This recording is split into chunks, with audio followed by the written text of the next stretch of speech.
Hi, welcome to my complete Jade guide. Jade is our newest character coming in the second phase of version 2.3.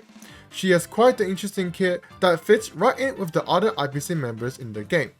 Jade is looking like a monster in pure fiction, but also should be pretty decent in other game modes too. In this video, I'll be going through everything you need to know on how to build and play Jade, covering her best Lycrons, Relic sets, Planar Ornaments, teams, and many more. Before we start, I'll be giving away 2 supply passes /welcome crystal card to my subscribers at 5k subs, so make sure you subscribe to enter. To begin, what does Jade actually do? Jade is a 5-star quantum unit following the path of erudition. Jade's basic attack, Lash of Riches, deals blast damage. Jade's skill, Acquisition Surety, marks a single ally as a debt collector and grants them 30 speed for 3 turns. During this state, Jade does additional damage to every enemy hit by the ally, and the ally also loses HP per attack. But when this is applied on herself, she instead does not receive the speed buff and HP loss per attack. Jade's ultimate, Vow of the Deep, does damage in AoE and increases her talent's follow-up attack damage for 2 times.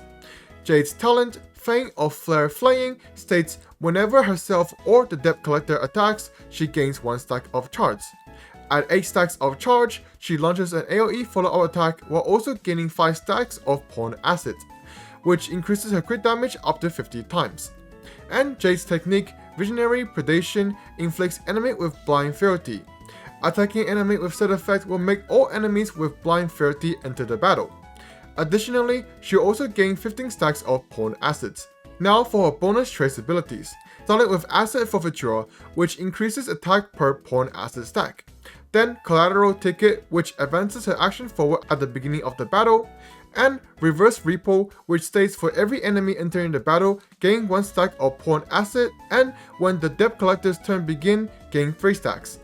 Overall, Jade has quite an interesting and unique kit that very clearly seems to have a heavy focus on AoE content, especially ones with multiple ways like Pure Fiction.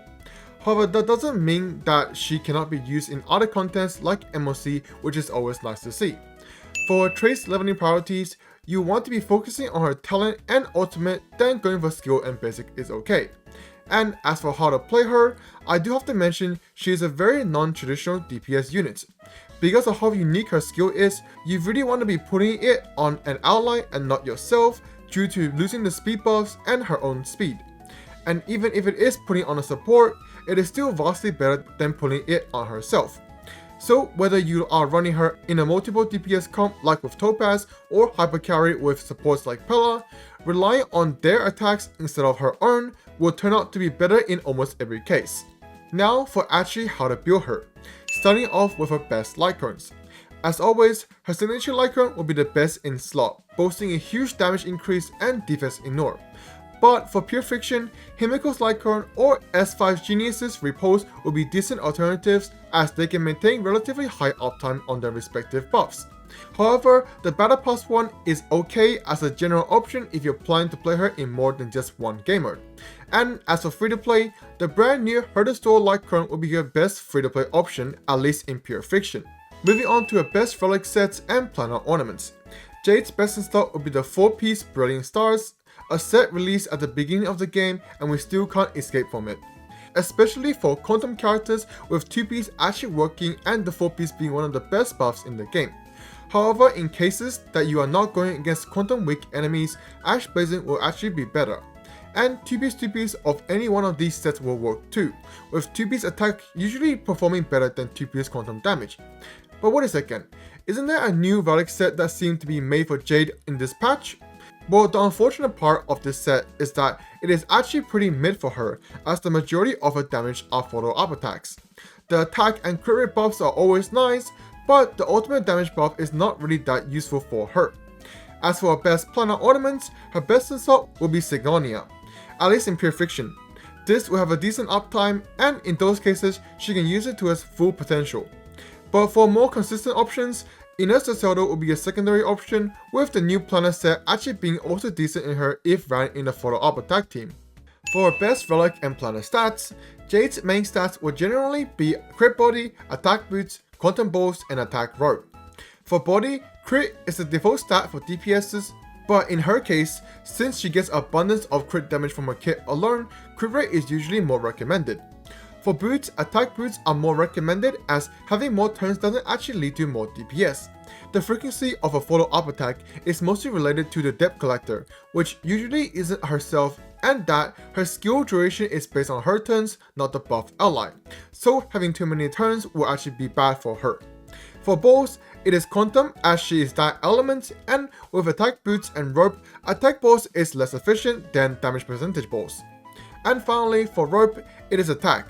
But that being said, if you can get high attack without it, energy rope technically isn't a bad option too. For Jade substats, you want to prioritize the usual crit rate and crit damage with attack being okay too. And a little speed is fine too, but other than that, it's all very basic. Now for her best Eidolons. E1 is actually pretty insane as it directly buffs her follow-up attacks, which is where her majority of her damage is. E2 is a nice crit rate buff. E3 and 5 are just talent upgrades. E4 is actually also a very nice buff as defense ignore is always nice to have. And E6, like E4, has a really insane buff which is always good to have. Now for the age-old question of E1 versus S1. For Jade, E1 will be the better option this time.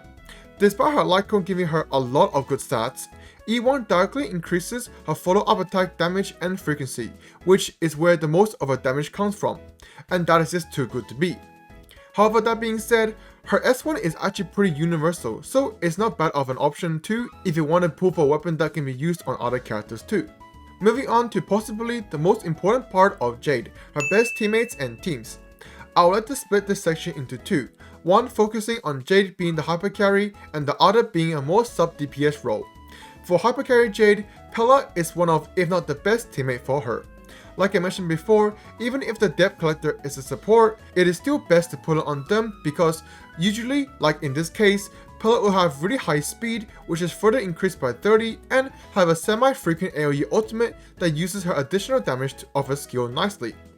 All that while also having incredible debuffs basically makes her Jade's best teammate. However, alongside Pella, Tinyu will also be an incredible teammate option due to a massive attack buff that depends on Jade's turns, while also granting a bunch of energy for a higher uptime on the follow-up attack damage buff Jade's ultimate has. So, for hypercarry Jade, her best teams will be this one, consisting of Pella, Tinyu, and a healer. Or you can look to use Sparkle instead of Tinyu or Pella here, and it won't be too bad either. However, I do want to mention, if you are planning to use Sparkle over Pella, Jade or the Sustain might have to become the Debt Collector, which isn't ideal. And for sub DPS Jade, due to her skill's HP drain, obviously one of her best teammates will be Blade. But as a follow-up attacker, she will as usual pair up nicely with the other follow-up attack focused units. So for this role, her best teams will be a Blade hyper team consisting of Blade, Jade, Bronya, and a Sustain, but using Rame over Jade here is okay too. And for follow-up attack teams, the IPC teams and its variations are good too, or even the Hermiko plus Herta for an extremely strong pure fiction team. So yeah, overall, she is nothing on the same level as the previous phase character, but honestly, her design speaks more volume than her gameplay, and that's really all you need to know. Although I would prefer if she had pants like Alachino's, but regardless, I would still kindly to ask her to step